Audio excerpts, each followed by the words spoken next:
الحمد لله رب العالمين والصلاة والسلام على سيد المرسلين أما بعد فأعوذ بالله من الشيطان الرجيم بسم الله الرحمن الرحیم۔ اللہ کے محبوب دانہ غیوب منزہ عن العیوب عز و جل و صلی اللہ تعالیٰ علیہ وآلہ وسلم کا فرمان عظمت نشان ہے۔ اللہ عز و جل کی خاطر آپس میں محبت رکھنے والے جب باہم ملیں اور مصافحہ کریں اور نبی صلی اللہ علیہ وآلہ وسلم پر درود پاک پڑھیں تو ان کے جدا ہونے سے پہلے دونوں کے اگلے پچھلے گناہ بخش دیے جاتے ہیں۔ صلو علی الحبیب صلی اللہ تعالی علی محمد صلی اللہ علیہ وسلم۔ وضو اور سائنس۔ وضو کی حکمت کے سبب قبول اسلام۔ ایک صاحب کا بیان ہے، میں نے بیلجیم میں یونیورسٹی کے ایک طالب علم کو اسلام کی دعوت دی۔ اس نے سوال کیا، وضو میں کیا کیا سائنسی حکمتیں ہیں؟ میں لاجواب ہو گیا۔ اس کو ایک عالم کے پاس لے گیا، لیکن ان کو بھی اس کی معلومات نہ تھی، یہاں تک کہ سائنسی معلومات رکھنے والے ایک شخص نے اس کو وضو کی کافی خوبیاں بتائیں، مگر گردن کے مسح کی حکمت بتانے سے وہ بھی قاصر رہا۔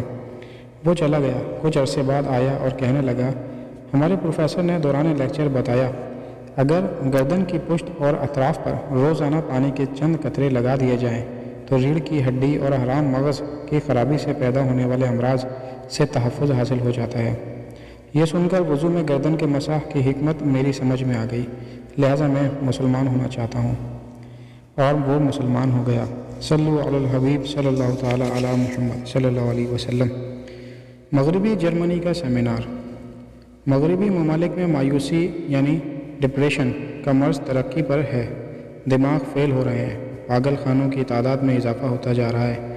نفسیاتی امراض کے ماہرین کے یہاں مریضوں کا تانبہ بندھا رہتا ہے۔ مغربی جرمنی کے ڈپلومہ ہولڈر ایک پاکستانی فزیوتھراپسٹ کا کہنا ہے، مغربی جرمنی میں ایک سیمینار ہوا جس کا موضوع تھا مایوسی ڈپریشن کا علاج ادویات کے علاوہ اور کن کن طریقوں سے ممکن ہے۔ ایک ڈاکٹر نے اپنے مقالے میں یہ حیرت انگیز انکشاف کیا کہ میں نے ڈپریشن کے چند مریضوں کے روزانہ 5 بار منہ دھلائے، کچھ عرصے بعد ان کی بیماری کم ہو گئی۔ پھر ایسے ہی مریضوں کے دوسرے گروپ کے روزانہ 5 بار ہاتھ، منہ اور پاؤں دھلوائے تو مرض میں بہت افاقہ ہو گیا۔ یہی ڈاکٹر اپنے مقالے کے آخر میں اعتراف کرتا ہے، مسلمانوں میں مایوسی کا مرض کم پایا جاتا ہے کیونکہ وہ دن میں کئی مرتبہ ہاتھ، منہ اور پاؤں دھوتے یعنی وضو کرتے ہیں۔ صلو علی الحبیب صلی اللہ تعالی علی محمد صلی اللہ علیہ وسلم۔ وضو اور ہائی بلڈ پریشر۔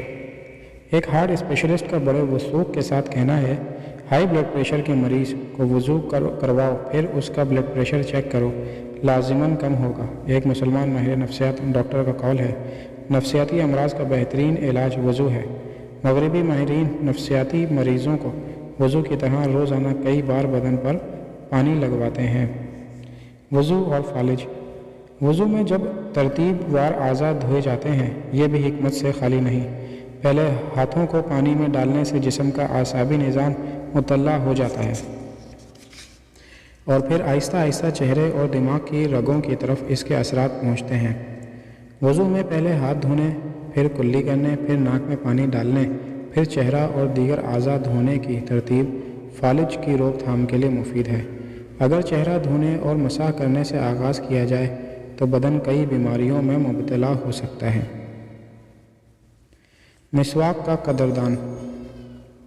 میٹھے اسلامی بھائیوں، وضو میں متعدد سنتیں ہیں اور ہر سنت مخزن حکمت ہے۔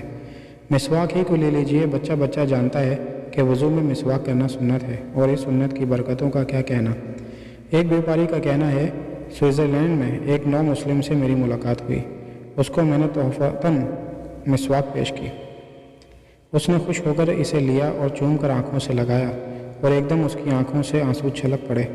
اس نے جیب سے ایک رومال نکالا، اس کی تہ کھولی تو اس میں سے تقریباً 2 انچ کا چھوٹا سا مسواک کا ٹکڑا برآمد ہوا۔ کہنے لگا، میری اسلام آوری کے وقت مسلمانوں نے مجھے یہ تحفہ دیا تھا، میں بہت سنبھال کر اس کو استعمال کر رہا تھا۔ یہ ختم ہونے کو تھا، لہٰذا مجھے تشویش تھی کہ اللہ عز و جل نے کرم فرمایا اور آپ نے مجھے مسواک عنایت فرما دی۔ پھر اس نے بتایا کہ ایک عرصے سے میں دانتوں اور مسوڑوں کی تکلیف سے دوچار تھا۔ ہمارے یہاں کے ڈینٹسٹ سے ان کا علاج بند نہیں پڑ رہا تھا۔ میں نے اس مسواک کا استعمال شروع کیا، تھوڑے ہی دنوں میں مجھے افاقہ ہو گیا۔ میں ڈاکٹر کے پاس گیا تو وہ حیران رہ گیا اور پوچھنے لگا، میری دوا سے اتنی جلدی تمہارا مرض دور نہیں ہو سکتا؟ سوچو کوئی اور وجہ ہوگی۔ میں نے جب ذہن پر زور دیا تو خیال آیا کہ میں مسلمان ہو چکا ہوں اور یہ ساری برکت مسواک ہی کی ہے۔ جب میں نے ڈاکٹر کو مسواک دکھائی تو وہ حیرت سے دیکھتا ہی رہ گیا۔ صلو علی الحبیب صلی اللہ تعالیٰ علی محمد صلی اللہ علیہ وسلم۔